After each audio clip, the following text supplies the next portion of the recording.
have some stories. And this picture I'm passing around shows the very first time I saw Srila Prabhupada was coming off the airplane. You can see the date. It was in May, actually it was May 9th, 1969. And just the month before, I received a letter from Srila Prabhupada, April 29th. And the letter was answering questions I had about Jesus Christ. So just, Srila Prabhupada in the letter said, I will take time to talk to you when I come to Columbus, Ohio. So he came the next month, May 9th, and I was initiated on May, I think it was May 14th. So things were happening very fast. So like 5 days after I met Srila Prabhupada, I got initiated. I'm still not qualified, but that can show his great compassion and hope for the Kali people. And so I was very excited to see Srila Prabhupada. Actually just one devotee opened a preaching center in Columbus, Ohio. His name's Prajunya. He's in New York right now. Just one person came, and he was even working. He had a job. But he came and he had get-togethers Monday, Wednesday, and Friday. And he taught the Bhagavad Gita. And so simply one person who was sincere attracted people. I was the very first person who got initiated in Columbus, Ohio. And so there were a few devotees that came from New York, and then Hayagriva, or Howard Wheeler, he was teaching at Ohio State University, and Kirtanani came out from Vrindavan, and some devotees came from New York. And this was right before Srila Prabhupada was coming. Narayana was building an altar. We didn't have deities. This was just a house. It was just a brick house, 2 stories with a little attic where some of the women, we got to stay when Prabhupada was there. Srila Prabhupada stayed on the 2nd floor and the men stayed in the basement. And it was just a regular house. But the excitement before Srila Prabhupada was coming was so contagious. These other devotees had seen Srila Prabhupada, and they were really excited, so I was really excited. I didn't know what to expect. And you can see in the picture, if you pass that around, we went to the airport, and there's a picture there's a picture of Prajunya. He's got a suit on and he's barefooted. It's kind of a funny article too. Like the first line, they said, is this the airline's idea of in-flight entertainment? Because we were having kirtan. And Srila Prabhupada was late, explains that finally they said to stop chanting, and everyone complied. And then Srila Prabhupada came off the plane, and I was really kind of excited, nervous. I didn't know what to expect. I didn't know if I was going to see auras, or I didn't know what was going to happen. It was the 1960s, so, but Srila Prabhupada came off the plane, and that was the first time I saw him smiling. And then we drove back to the house, and Srila Prabhupada got situated in his room, just a simple room, and so he was in Columbus for a while.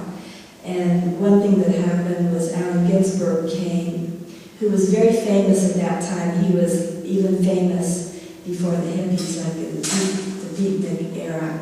He was a poet, and he had some books out, so people knew about him. So, and he also, Allen Ginsburg also used to go around and chant Hare Krishna. He had a big, Uncle Sam top hat on, chant Hare Krishna. He didn't have the potency to spread the movement like Srila Prabhupada did, but somehow he was attracted. So when Allen Ginsburg came, he was talking to Srila Prabhupada just like, Swamiji, I'll talk and then you can talk. They were going to have a program at Ohio State University in Hitchcock Hall. And I was really surprised because we were watching the way Allen Ginsburg was talking to Srila Prabhupada. And I was afraid to say anything to Srila Prabhupada. And here was someone just talking like, taking charge, and Srila Prabhupada was really humble. And so we had posters we put up all over campus that had a picture of Allen Ginsburg on one side, had a picture of Srila Prabhupada on the other side. And invited everyone to Hitchcock Hall on May 12, 1969 in Columbus, Ohio. And so we went there, and Srila Prabhupada was up on the stage, and I can't remember how many devotees there were, probably about 15 or maybe, probably about 15 devotees, maybe 20. And we were around Srila Prabhupada, and the place was completely packed. There was a balcony, and it was packed. There was about 2,000 people that came. And these were all Midwestern, as Hare said, clean-faced kids. They weren't the bohemians in New York. They weren't the hippies in San Francisco. They were just pretty much straight college students who didn't really know about Hare Krishna, unless they probably didn't even know the mantra unless they'd seen the play called Hair, where they chanted Hare Krishna. And so a lot of them mostly came to see Allen Ginsburg. And Allen Ginsburg had his microphone, Srila Prabhupada had his microphone, and they both gave a talk. Srila Prabhupada's accent was a little more distinct back then, and then I was going to be initiated in just a couple of days, and I was sitting, just looking at Prabhupada. Srila Prabhupada was like facing the audience like this, and we were on the sides, and I was like at the very end. And I knew I was going to be initiated. I was just praying and praying to Srila Prabhupada. I couldn't believe I was going to get initiated. I hardly even knew what that meant. And I was just praying to Srila Prabhupada, just let me surrender everything. And when I was praying like that, Srila Prabhupada, he really had to turn his head to look at me, but he turned his head. And this was a mystical experience that happened, that only happened one time when I was around him, but just by his glance, my whole consciousness suddenly changed. It was almost like I forgot about myself completely and could see everything differently. Not like seeing visions, but seeing everything according to the scripture. We only had the Bhagavad Gita back then, and the books Srila Prabhupada brought from the Jagannatha, the first 3 volumes of the Bhagavatam. But it was just like time stood still, and I looked out at the audience and saw all these people in the mode of ignorance, and then I looked at Srila Prabhupada, and he looked like he was effulgent, and I could really understand that he had just come here to deliver us, that he had so much compassion. And, some ordinary people may go, oh, look at the Swamis being worshipped, and people bow down to him. But it wasn't like that at all. I was realizing what an austerity it was for a pure devotee to come into the material world. And then we had this kirtan that was the most amazing kirtan I've ever seen in my entire life. I've seen a lot of kirtans, but this one was amazing because Srila Prabhupada was chanting, and gradually all the people in the audience started to catch on to the Hare Krishna mantra. They started memorizing the Hare Krishna mantra. And I'm sure that most of them were chanting for the very first time in their life. But gradually, everyone started chanting. And there's one verse that said that Lord Chaitanya broke open the storehouse of the love of God, and that always reminds me of this kirtan. It was just like Srila Prabhupada broke open the storehouse of the love of God, because not only did everyone start chanting, they started chanting like devotees. They started going crazy. Then all the devotees, we started standing up and dancing on the stage. And then people in the audience started coming up toward the stage. Some were standing in their chairs. And Srila Prabhupada stood up on the Vyasasana, which was just like this box with a pillow. Srila Prabhupada actually stood up on the Vyasasana, and he was dancing. And he was taking flowers from his garland and throwing them, and even the people in the audience were trying to catch them, like everyone became a devotee. So Srila Prabhupada had this power to get people to chant, to get people to have a taste. He actually was empowered to do that. And I had just had this experience where Prabhupada looked at me and my whole consciousness changed. And anyway, I started chanting, just nobody really cared what they looked like. Everyone was going crazy. I would just start chanting like a total crazy person, I'm sure. But it didn't matter because I could feel Krishna was in the holy name, like so powerful. I felt like my body was invisible. It was just like Srila Prabhupada had the power to allow people to get a real taste of bhakti, you know, and I felt like the holy name was Krishna, and at one point it felt like every cell in my body meant Krishna, and everyone was, what happened was Allen Ginsburg grabbed his microphone and he said, "I've never seen so many people jumping out of their skins." And it was like that. It was like everyone was just going crazy. And Srila Prabhupada said, a person who has Krishna prema is like a drunk man. He doesn't know whether his cloth is on or off. It was kind of like that. You just forgot about everything. You forgot. It was just, everyone was caught up in this love of Krishna. So Srila Prabhupada was so powerful. And after that, you know, I couldn't even go to sleep. It was just like shaking just from the energy.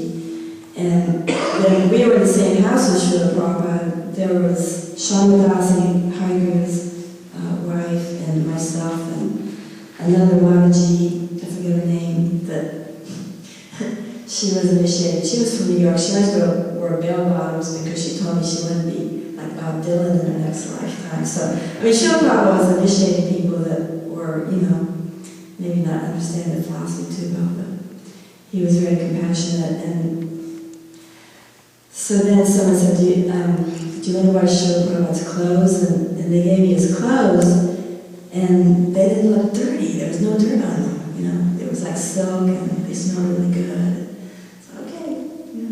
And they said, okay, go in the bathroom and run some water in the bathtub and wash the clothes. And then there was a line going through the hallway, and I was in the middle of washing the clothes, and Srila Prabhupada had to come in the bathroom, and sometimes you feel like, oh, he saw me doing some service. You'd feel really good because he might say something.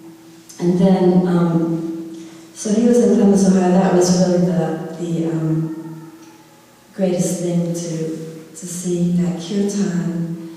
And he was very, very compassionate. And one time, we had just a very small temple room. It was about a fourth the size of this room.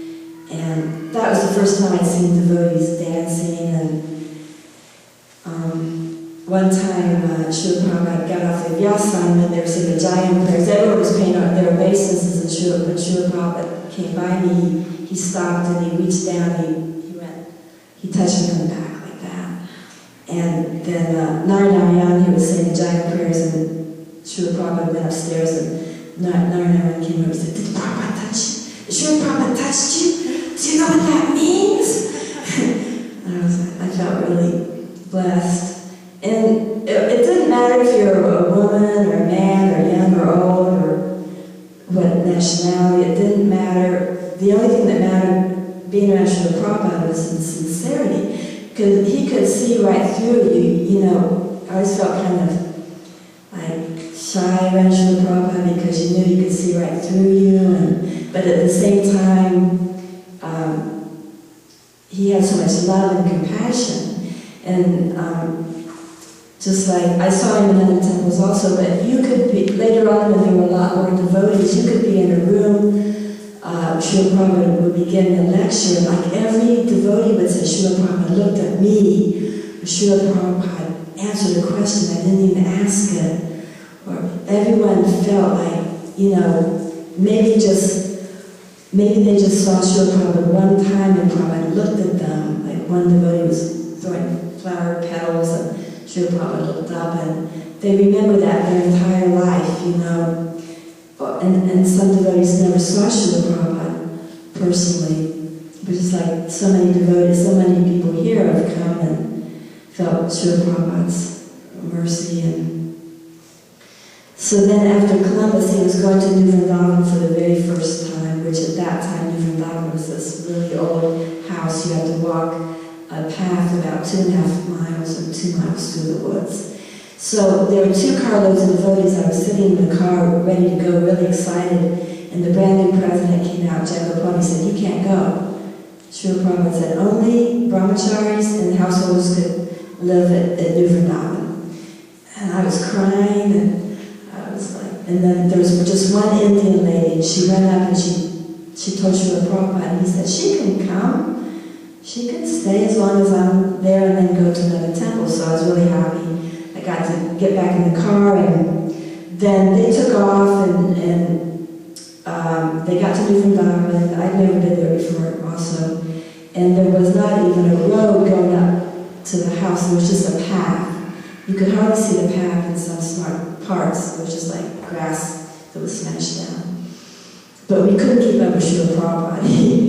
He was like walking so fast. He was way ahead of us. I got there. I was like, when are we going to get there? I had all my possessions at that time, which was a new sleeping bag, a few saris and a brush and some tilak, and that was about it. Bhagavad Gita. And I was like, when are we going to get there? Srila Prabhupada was already there. And then, so when I finally got there, I was like, oh, finally. Srila Prabhupada was sitting outside. It was in May, but I remember it was very hot. It was probably in the 80s, and it just seemed like Srila Prabhupada transferred the whole, wherever he was in the spiritual world. It says that in the scriptures also that sometimes the pure devotee goes to the holy places, and then the holy places become purified. And I've been to the holy places also, but actually, when I saw Srila Prabhupada, it felt more ecstatic than going to the holy places, because he's pure devotee of Krishna. And just by, for me, just like seeing him talk, it gave me so much faith that Krishna was real, because here was someone who actually knew Krishna. He actually was an associate of Krishna.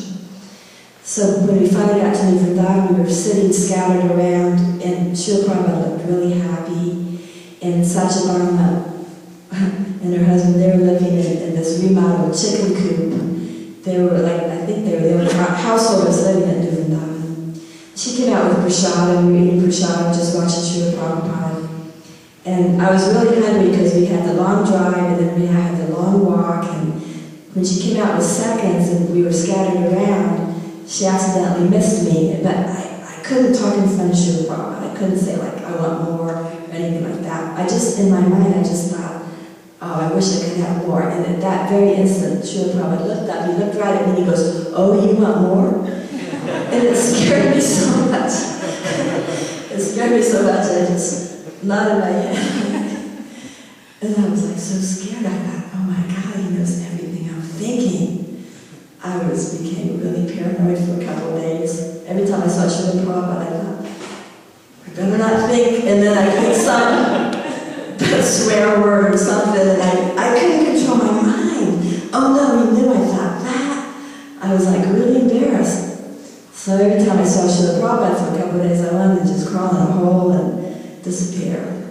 And then one day he knew what I was going through. So he went out of his way, he came up to me, I was sitting outside, and he had this big smile, like he was amused by the whole thing. He just looked at me and said, "It is all right." I felt whew, he knows I'm not my mind. Hare Krishna. And so there are a lot of different little incidents that happened. One time, I was cleaning his room. He'd go out for a walk. He was at the New Vrindavan. It's a little house, but he was on the top floor. They had a mattress on the floor, and they had little Radha Krishna deities. And I would sweep it and mop it, and then I would be out of there before he came back. So one day, I don't know what happened. Maybe it was raining. He came back before I was finished. I just started sweeping. I was so nervous. He was sitting on the mattress chanting, just looking at me, and I was sweeping. And I was like, oh my God, I gotta get all the dirt. I guess I was taking too long because it was the only time he didn't yell at me, he just raised his voice. That was enough to really scare me. But he said something like, "What are you messing around for? You know, why don't you use a dustpan?" And I felt like it was the end of the world. I just got initiated, and I thought, oh, it's the end of the world. Srila Prabhupada isn't happy with me, and I had all these tears coming down. And I got downstairs, and I was like, getting the dust in, and I was crying, not out loud, but Srila Prabhupada just looked he was smiling, he looked kind of happy. And then he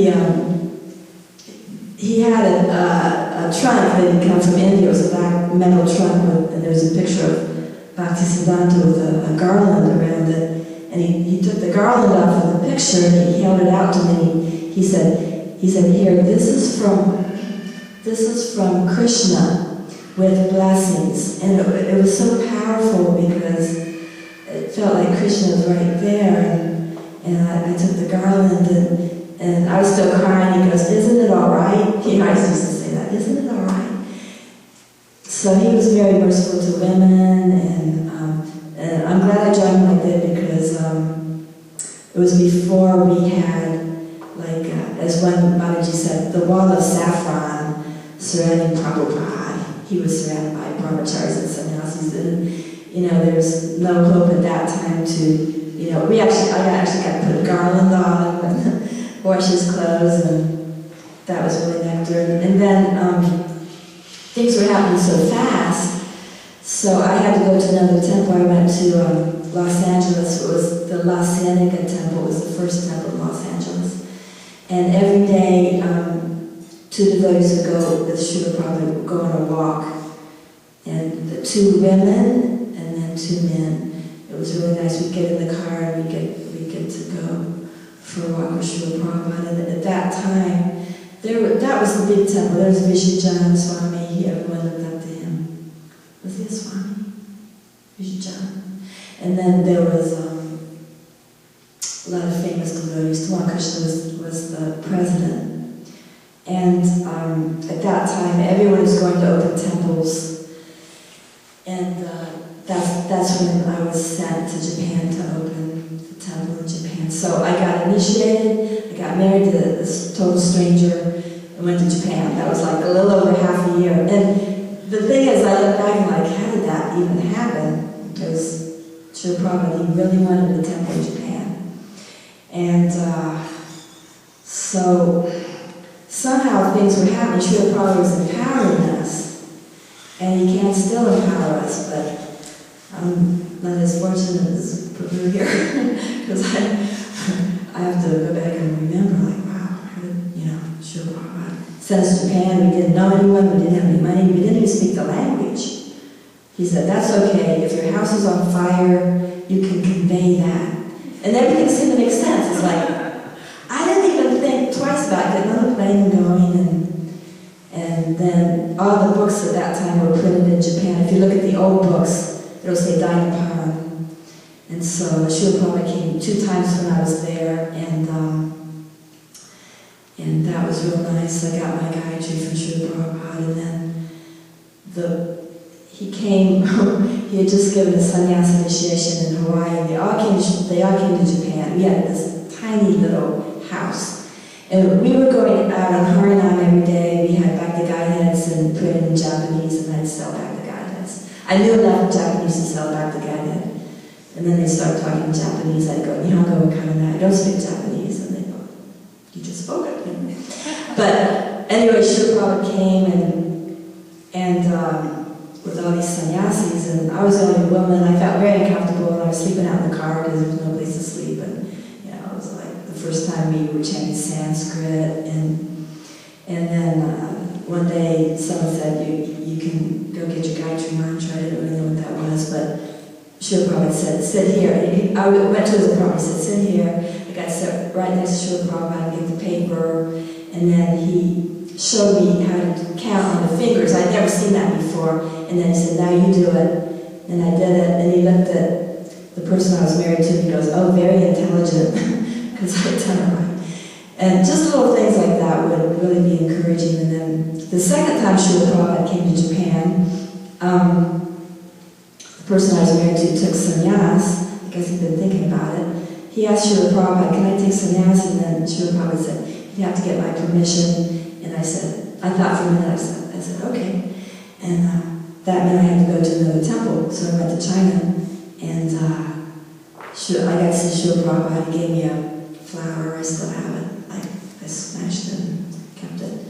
And then I saw him a few different times, but what happened was I ended up with the Jagannatha deities that were on the altar in Japan. That's a long story, I won't tell the whole thing, but they were supposed to go to Hong Kong, but then Borjan was there and he said, you're too attached, keep them, and it wasn't really authorized yet, but when I went back to America, then I went to the Philippines, and then I went back to America, and I stopped in Los Angeles, and Srila Prabhupada was there, and everyone said, what are you doing with your own deities? Because I was living in the ashram, and then the Jagannatha deities in this box, and everyone was saying you shouldn't have these deities in a box in the ashram, and they said, Srila Prabhupada said, worship the deities in the temple, you don't need to have your own deities.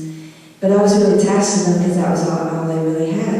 And so then, we could have darshan with Srila Prabhupada. It was the first time I really got up the courage to talk to Srila Prabhupada. And I took the box of deities, and I went up, and there was no one else in the room, and he wanted to know how I was doing in the Philippines. I talked to him for a little bit. I got up the courage to talk, and then I said, Srila Prabhupada, I have Lord Jagannatha in this box, and I want them to see you. And I opened the box and stood the deities up. This was in 1972, spring, I think. And he was really smiling. He said, oh, they're gorgeous. Those are the deities I still have. And then he said, so your husband's taking sannyas? I said, yes. He said, then you just make Lord Jagannatha your husband, Balarama your son, and Subhadra your daughter. He said it 2 times. And, but before he said that, what happened was, I said, Srila Prabhupada, everyone's telling me I can't worship these deities. Because even the president at the time, Jagannatha, had come up and said, we don't want to make you cry, but Srila Prabhupada said this, and Srila Prabhupada said. So I said, Srila Prabhupada, everyone's telling me I can't worship these deities. And he said, who's saying? And then I started saying, Srila Prabhupada, you said, I started to tell Srila Prabhupada what he said. Because everyone said Srila Prabhupada said this. And he just interrupted me. He goes, never mind. You make Lord Jagannatha your life and soul, and you will be happy your whole life. So you can see Srila Prabhupada says different things to different people, and would act in different ways with different people. And then at the end of the conversation, I said, is there any chance of you going back to Godhead? And he said, you just do what I told you, and he said, you'll become fully liberated Krishna conscious and go back to Godhead in this very lifetime. But that's the catch, doing what he told, that's, Krishna, it's not always easy.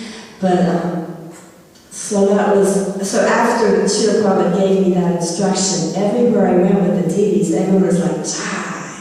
They were on the altar. They've been on the altar in so many temples. And no one ever said anything to me after that about the deities. But anyway, there's a lot of other little pastimes, but maybe someone else would like to talk.